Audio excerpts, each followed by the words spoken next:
Baik, Assalamualaikum warahmatullahi wabarakatuh. Kami dari kelompok 10 akan presentasikan mengenai CH5, yaitu 5 Difference Qualitative Studies. Sebelumnya, izinkan kami memperkenalkan diri kami terlebih dahulu. Baik, perkenalkan, saya sendiri Anastasia Sindiaka Putri dengan IP Mahir 207, serta rekan-rekan saya yaitu Marta Uli BR Manurung dengan IP Mahir 203, Intan Dwi Lestari dengan PM Mahir 226 dan juga Abel Dwi Pratiwi dengan PM Mahir 229. Baik, yang pertama kita akan membahas mengenai naratif study atau yang bisa disebut sebagai menjelajah identitas etnis melalui kisah-kisah yang bertentangan. Nah, jadi fokus pertama itu adalah untuk meneliti bagaimana seorang siswi imigran Tionghoa yang dibahas dalam buku ini, Ai Mei Zhang, itu membentuk identitas etnisnya. Nah, berfokus pada hubungan antara harapan sekolah, teman sebaya, dan juga keluarga. Metodologinya yaitu menggunakan pendekatan naratif, yaitu mengumpulkan dan menafsirkan kisah pribadi. Sumber datanya wawancara mendalam dengan Ai Mei dan teman-temannya, observasi kelas dan catatan lapangan, partisipasi langsung dalam kegiatan sekolah, misalnya multikultural night dan makan malam keluarga. Analisis itu menggunakan analisis tematik untuk menemukan ketegangan dalam cerita. Lalu selanjutnya adalah temuan utama, konflik antara pengguna bahasa Inggris dan juga bahasa ibu, tekanan untuk menyesuaikan diri dengan budaya sekolah dan budaya keluarga, harapan yang saling bertentangan dari orang tua, guru, dan juga teman, kesulitan menyeimbangkan antara tugas sekolah dan tanggung jawab keluarga. Refleksi dan kontribusinya yaitu peneliti itu menyoroti hubungan kolaboratif yang terbentuk dengan Ai Mei. Studi ini menunjukkan tantangan siswa imigran dalam membangun identitas diri, menjadi contoh narasi berbasis kehidupan yang menghubungkan pendidikan dan juga budaya. Nah, selanjutnya adalah ground theory study. Ini adalah bertujuan untuk mengembangkan teori tentang bagaimana perempuan Afrika Amerika itu mengintegrasikan aktivitas fisik ke dalam gaya hidup mereka, mengatasi masalah rendahnya tingkat aktivitas fisik dalam kelompok ini. Metodologinya itu adalah menggunakan pendekatan grounded theory. Partisipasinya 15 perempuan Afrika Amerika usia 25 sampai dengan 45 tahun. Pengumpulan datanya yaitu wawancara tatap muka, dua diskusi kelompok setelah hasil awal diperoleh. Lalu menggunakan analisis perbandingan konstan, pengodaan data, dan pembentukan model teoritis. Next adalah model teori yang dikembangkan. Ada 3 fase proses perilaku. Yang pertama adalah fase inisiasi, yaitu mulai melakukan aktivitas fisik. 2. Fase transisi, mempertahankan motivasi dan juga mengatasi hambatan yang ada. Lalu yang ketiga, fase integrasi, menjadikan aktivitas fisik itu sebagai bagian tetap dari gaya hidup. Nah, konteks dari temuan ini, konteks dan temuannya itu adalah model memperhatikan konteks sosial dan budaya perempuan Afrika Amerika.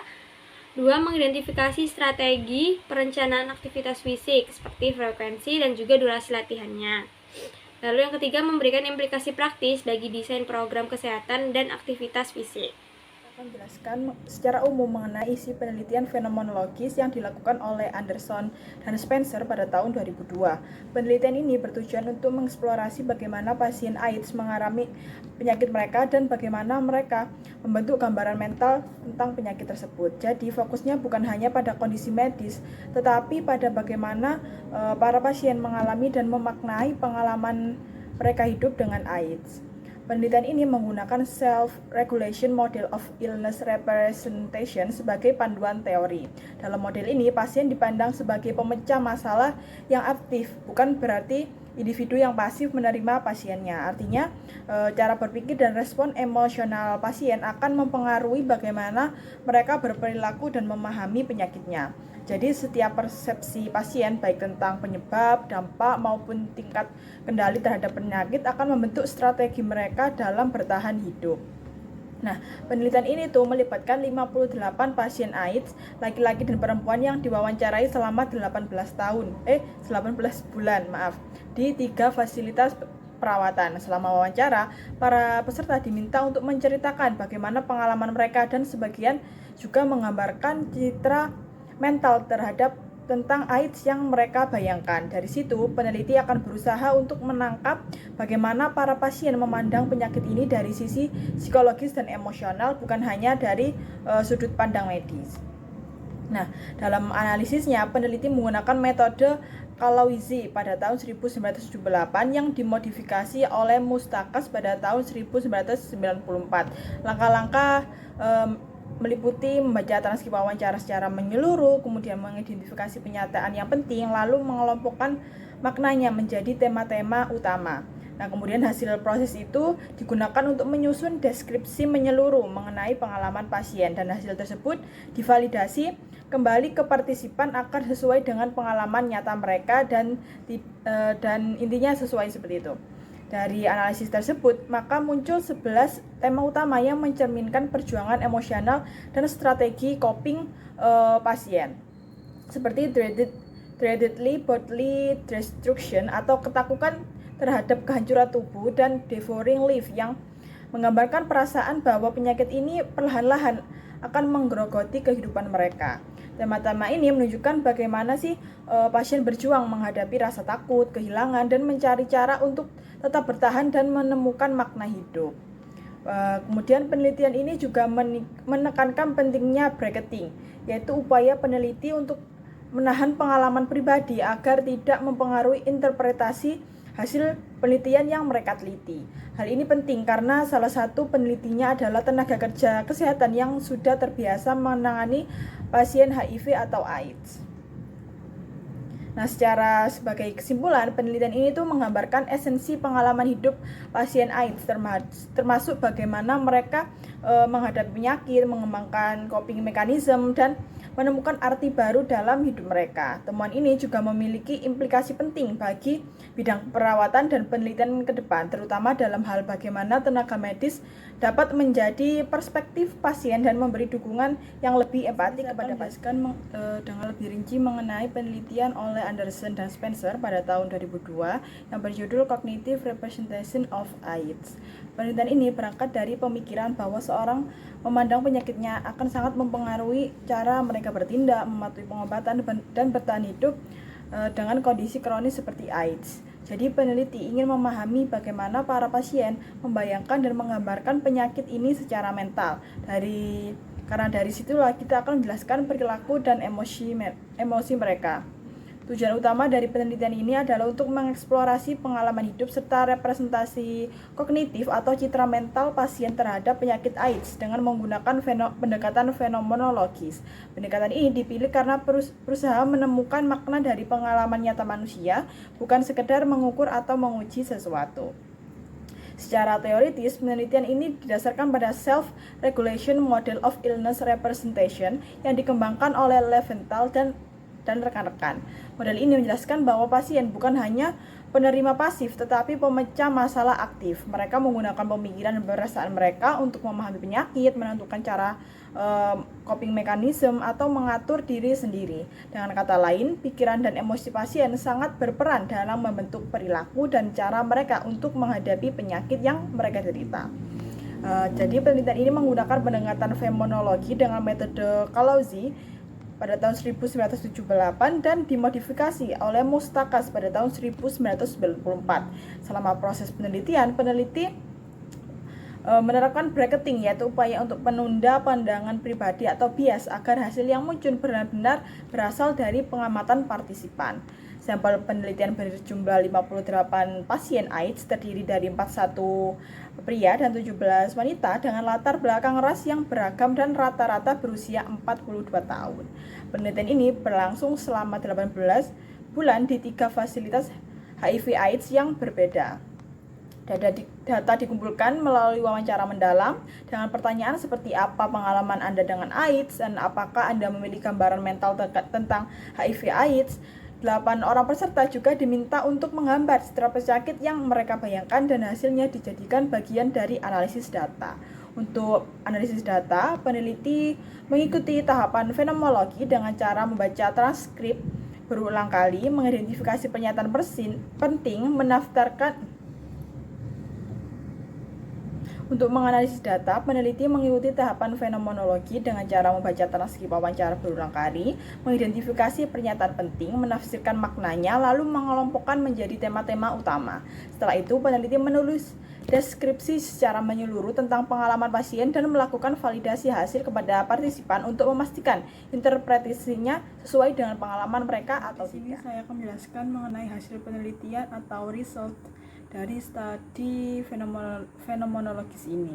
Nah, setelah menganalisis semua data wawancara dan gambar dari para peserta, peneliti menemukan 175 pernyataan penting yang kemudian dikelompokkan menjadi 11 tema utama. Tema-tema ini menggambarkan bagaimana pasien AIDS memaknai penyakit mereka, baik dari sisi emosional, spiritual, maupun cara mereka beradaptasi dengan kondisi tersebut.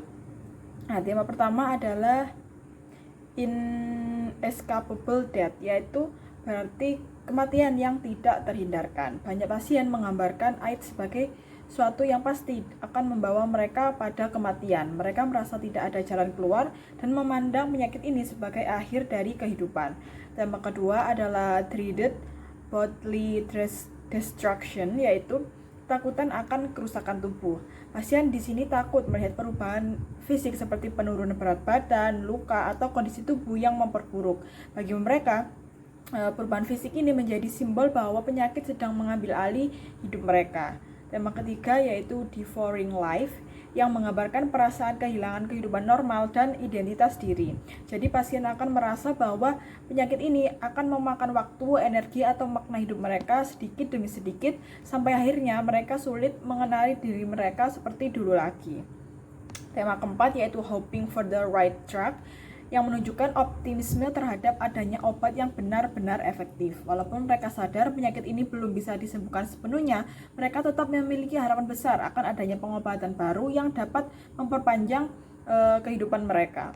Tema kelima adalah caring for oneself, yaitu kesadaran untuk menjaga diri sendiri agar bisa bertahan hidup. Nah, di sini banyak pasien mulai memperhatikan pola hidup, meminum obat secara teratur, dan berusaha mengendalikan stres agar mereka tetap sehat. Tema keenam ada just a disease, yaitu mencerminkan upaya untuk menormalkan penyakit. Jadi sebagian pasien mencoba menganggap AIDS sebagai penyakit kronis lain, bukan hukuman, tetapi sesuatu yang bisa dijalani dan dikelola seperti diabetes atau kanker.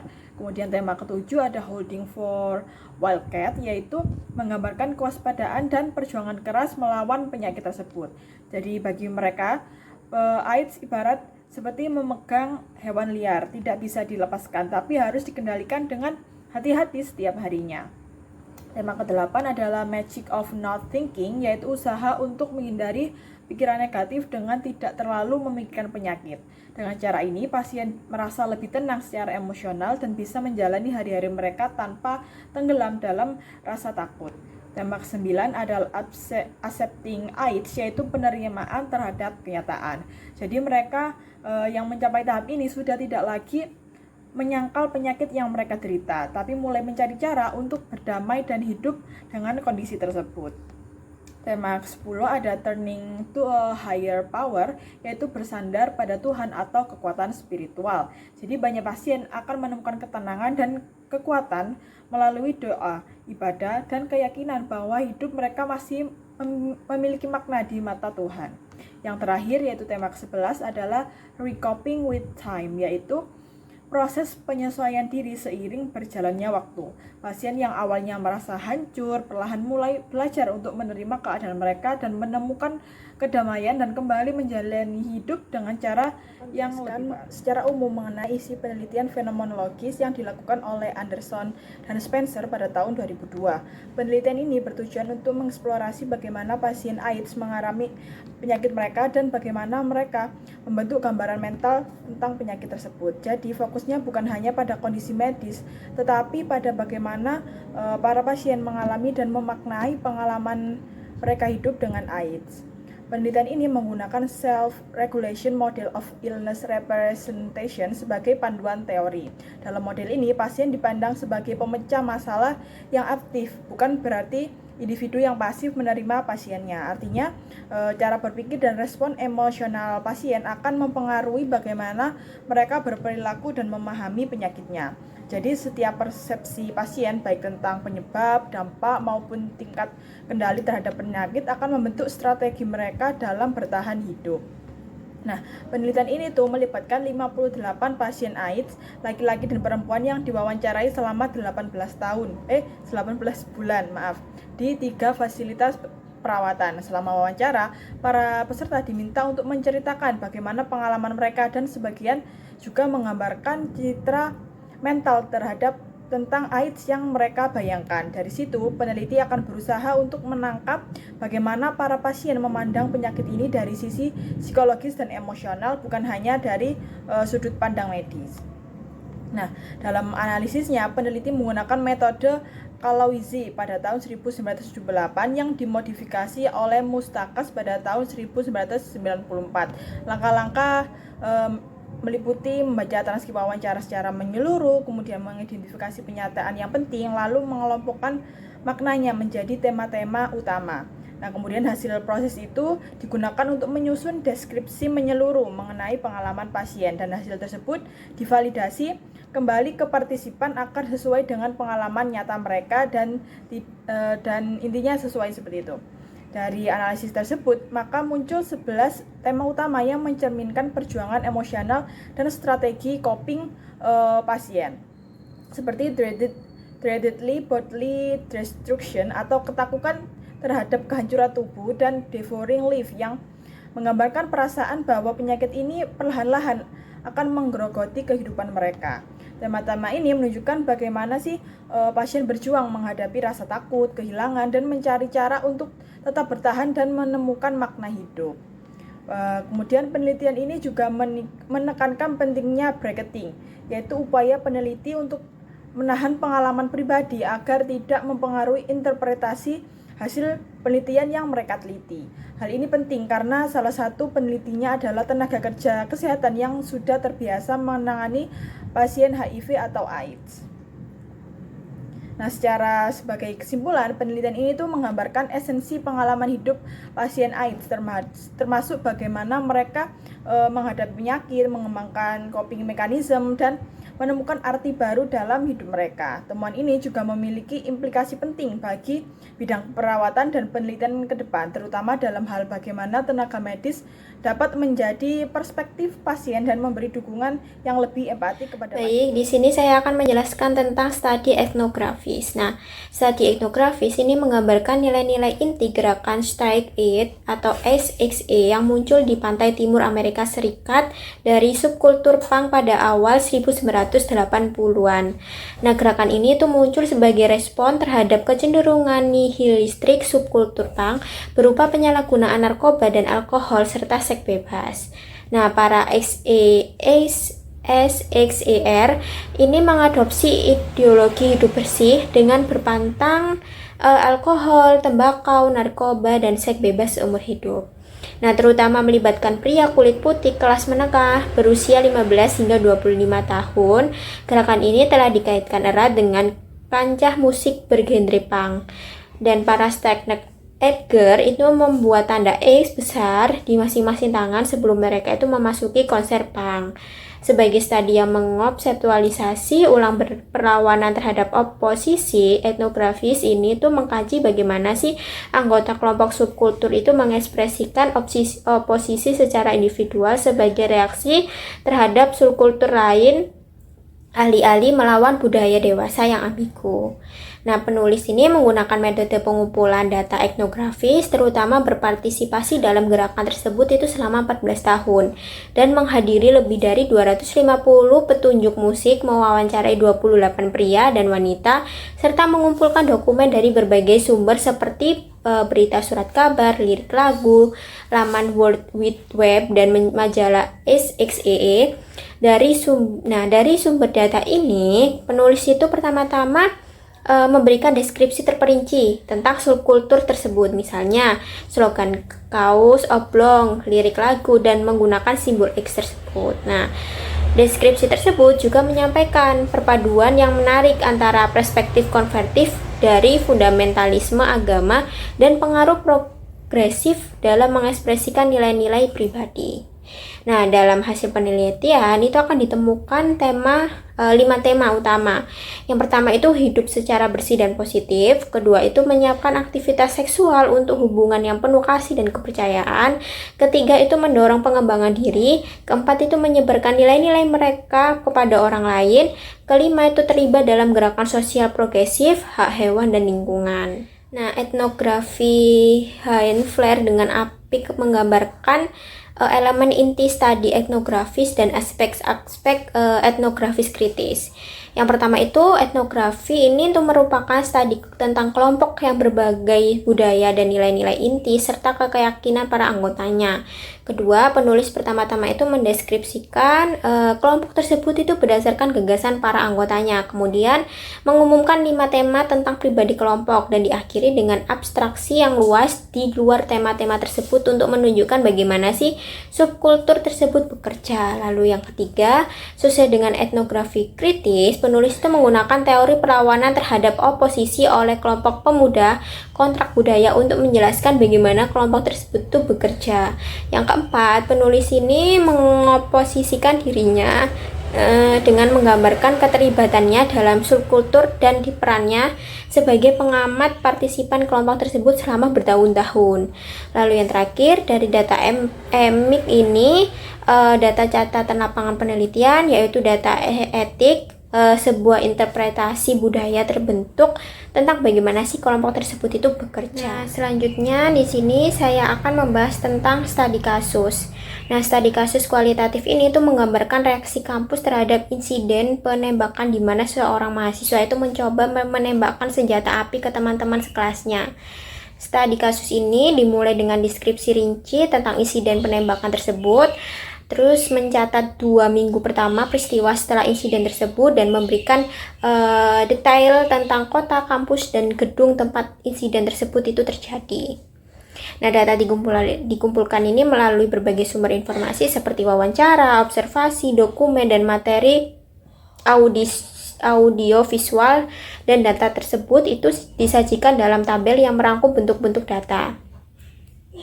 Nah, asumsen mewawancarai penembak atau mahasiswa yang sedang menjalankan konseling segera setelah insiden itu dilakukan atau setelah insiden tersebut. Nah,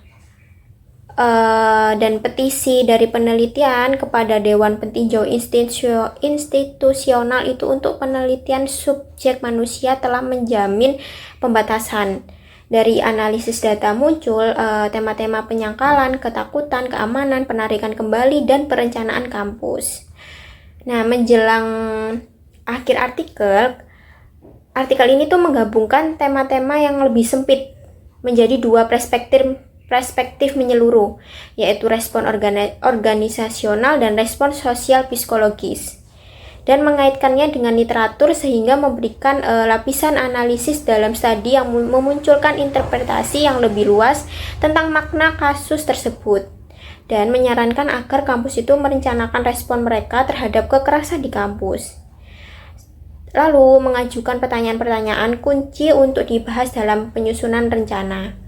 Nah, dalam studi kasus ini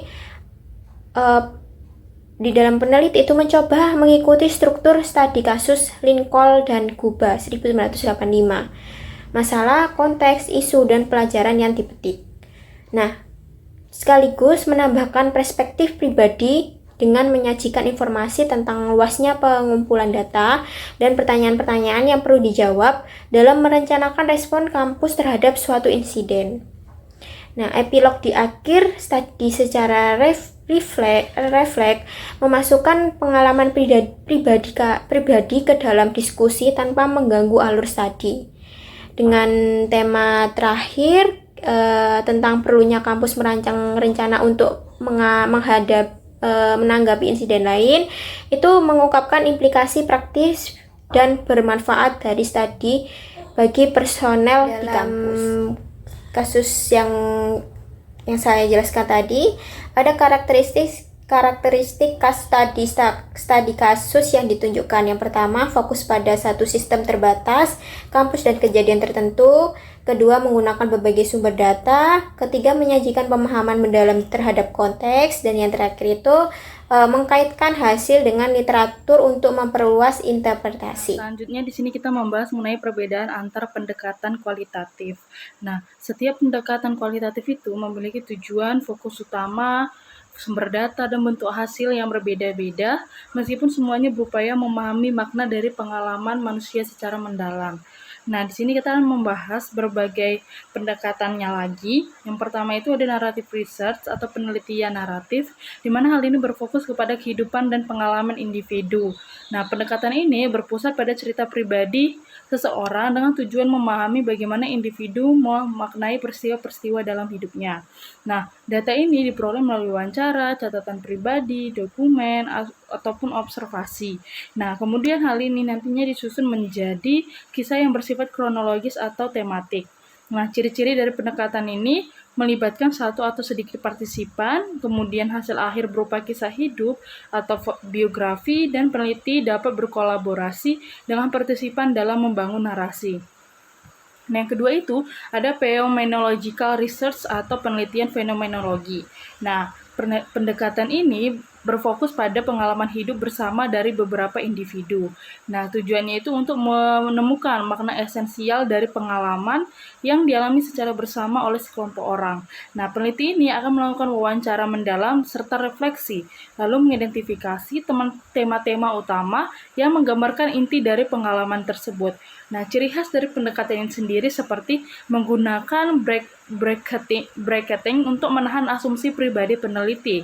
Yang kedua, hasil akhirnya adalah deskripsi esensi pengalaman hidup. Nah, selanjutnya itu ada pendekatan grounded theory research atau penelitian teori beralas. Nah, ini berfokus kepada mengembangkan teori baru yang berakar langsung pada data lapangan. Peneliti mengumpulkan dan menganalisis data secara bersamaan menggunakan metode perbandingan konstan atau constant comparative method, yang dimana setiap data baru itu akan dibandingkan dengan kategori yang muncul sebelumnya hingga terbentuk teori. Nah, ciri khas dari pendekatan ini sendiri yang pertama itu menekankan proses dan tindakan sosial, yang kedua menggunakan tahapan open, axial, dan selective coding, yang ketiga teori muncul secara induktif dari data, bukan dari teori yang sudah ada sebelumnya. Nah, yang keempat, hasil akhir berupa teori substantif yang menjelaskan suatu proses atau interaksi sosial. Nah, yang keempat itu ada disebut dengan pendekatan ethnographic research atau penelitian etnografi. Nah, ini berfokus kepada kehidupan dan budaya suatu kelompok masyarakat. Nah, tujuannya ini tuh untuk memahami nilai, keyakinan, perilaku, dan bahasa yang dimiliki bersama oleh kelompok budaya tertentu. Nah, peneliti tinggal cukup lama di lapangan, kemudian berinteraksi langsung, serta mengamati kegiatan dan tradisi kelompok tersebut dalam konteks alami. Nah, ciri khas dari pendekatan ini sendiri seperti berakar pada teori antropologi dan budaya. Peneliti berperan sebagai pengamat sekaligus peserta, dan yang ketiga, hasil penelitian berupa deskripsi budaya yang kaya dan mendalam. Nah, selanjutnya itu ada pendekatan case study research atau penelitian studi kasus. Nah, ini berfokus pada satu kasus atau beberapa kasus spesifik yang diteliti secara mendalam. Nah, kasus itu dapat berupa individu, kelompok, organisasi, peristiwa, ataupun program tertentu. Nah, pendekatan ini sendiri bertujuan untuk memahami fenomena secara detail dalam konteks kehidupan nyata. Nah, data ini dikumpulkan dari berbagai sumber seperti wawancara, observasi, dokumen, dan arsip. Nah, ciri khas dari pendekatan ini sendiri menggunakan berbagai sumber data untuk memperkuat hasil. Yang kedua itu dapat berupa single case atau satu kasus, ataupun multiple case atau beberapa kasus. Nah, yang ketiga, hasil akhirnya itu berupa analisis mendalam tentang kasus dan konteksnya.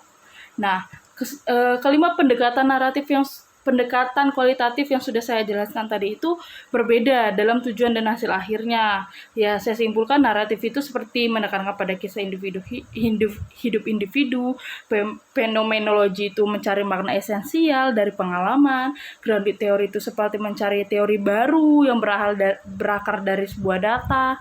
Yang keempat itu etnografi yang memahami budaya dan pola kehidupan kelompok, serta case studi yang menggali suatu kasus nyata masyarakat secara mendalam dan kontekstual.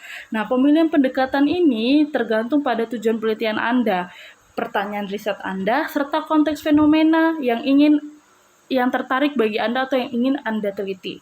Nah, ataupun yang Anda pahami sebagai peneliti. Sekian dari presentasi dari kelompok kami. Jikalau ada salah kata kami mohon maaf. Wassalamualaikum warahmatullahi wabarakatuh.